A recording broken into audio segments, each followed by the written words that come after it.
Well, some time ago I told you about the Workhead lift cylinder that broke on my Tamper. This is the old one. And I couldn't see down in there when I was out there making that video. I thought the shaft had broke. Well, this is what did happen. The shaft actually itself didn't break, but the weld around the eyelet on the shaft is what broke. So bushing that was in there. Hopefully they put another bushing in when they put the new Workhead cylinder on.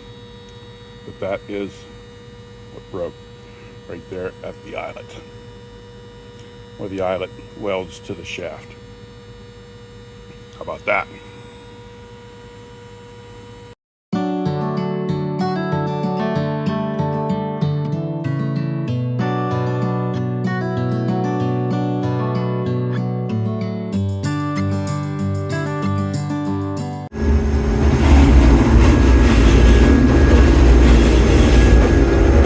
Well, look at that. They got my lift cylinder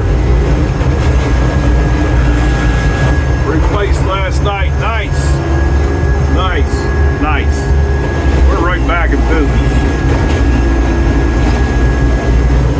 No leaks. Wonderful. Afternoon shift mechanic did that.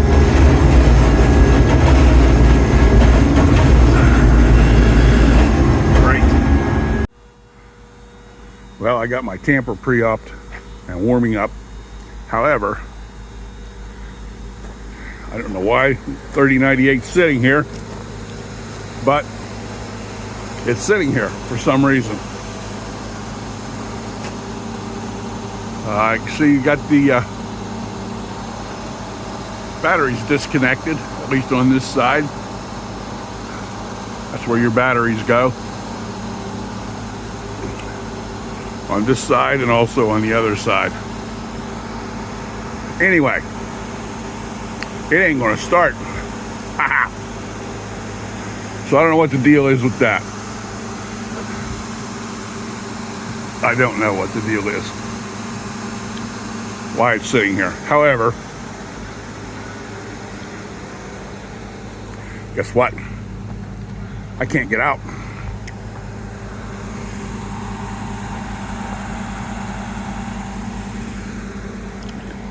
I don't have enough clearance there between the steps and the rail to get out, so I don't know what the deal.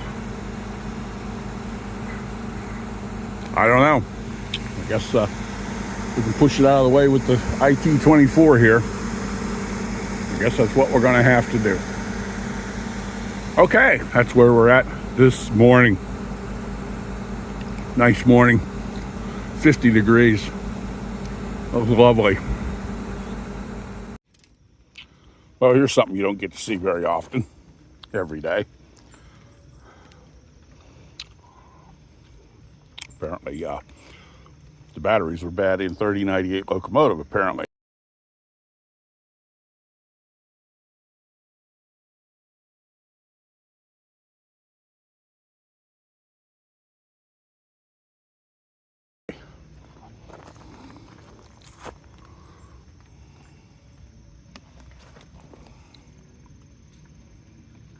They don't change them very often. Yeah, 5/24, 2017 installed. I remember them changing them one time before. I didn't see any new batteries here, and I haven't. So apparently they came in yesterday when I was out on track.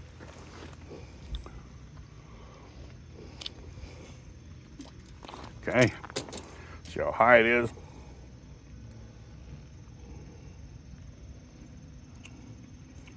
.5 inches, and how wide?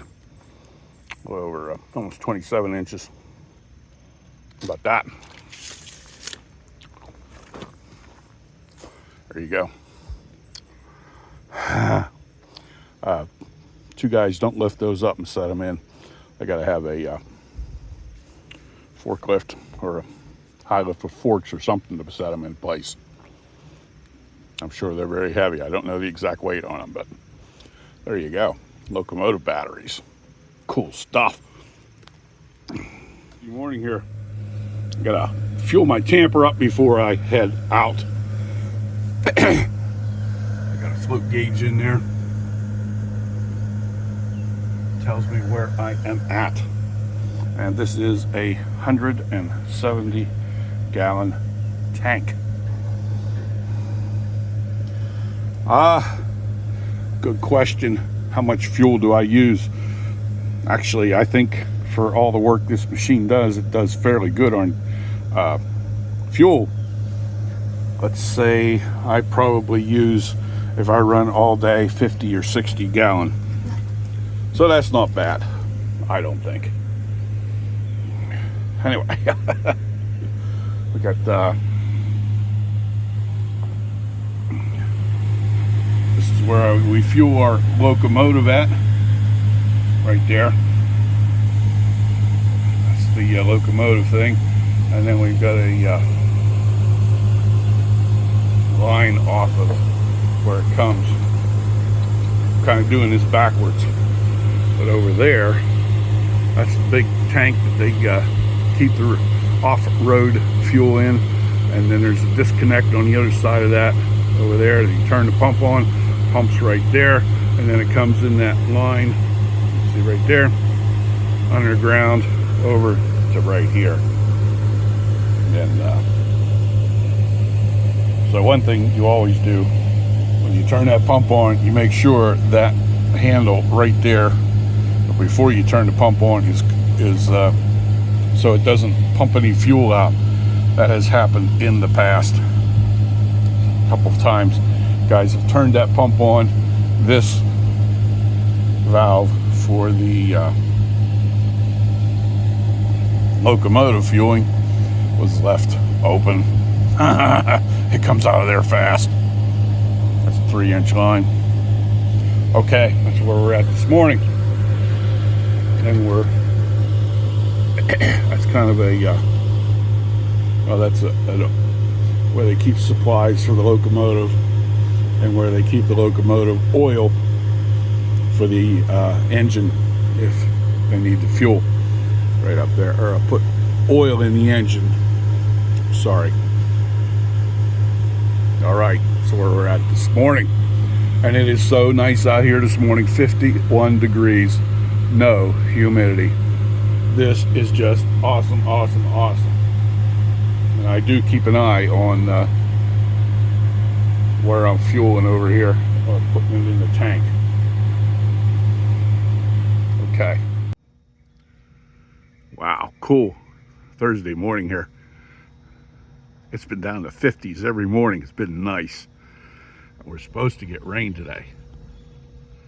Oh, that didn't work out. Sorry about that.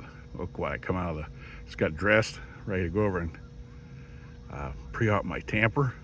Come out the door and look at that. It hasn't rained here yet. It's supposed to be raining. It is, according to the weatherman, it's supposed to be raining right now, but it's not. And coming in this morning, hardly any clouds in the sky, but there we go. Pretty neat, huh? All right.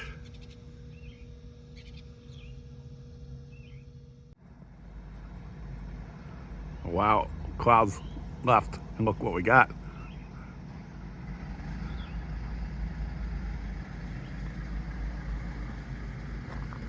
Goes into those clouds. How about that?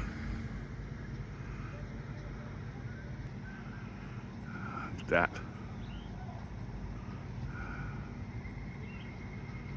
Nice. Guy was just telling me he was coming in down the about 10 miles from here. The skies are black, so we are going to get some rain today. We sure do need it. Well, I've only been standing here for 3 minutes, and now I don't know if you can see it or not, there's a double rainbow. How about that? Very, very, it's hard to see without the as is, but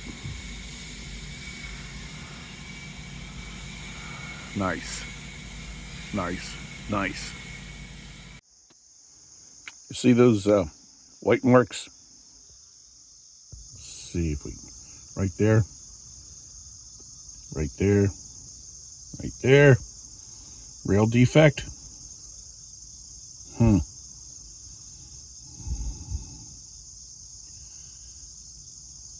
All up through there.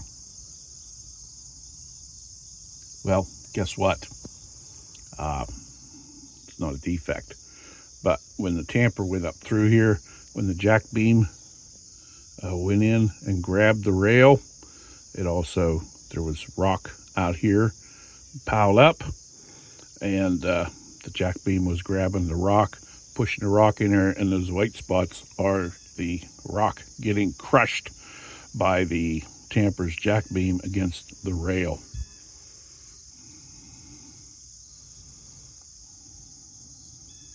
Those marks will leave over time. They're just crushed rock on there. That's what that is. But, this section track got tamped a week and a half ago, and it looks really, really nice. They did a good job.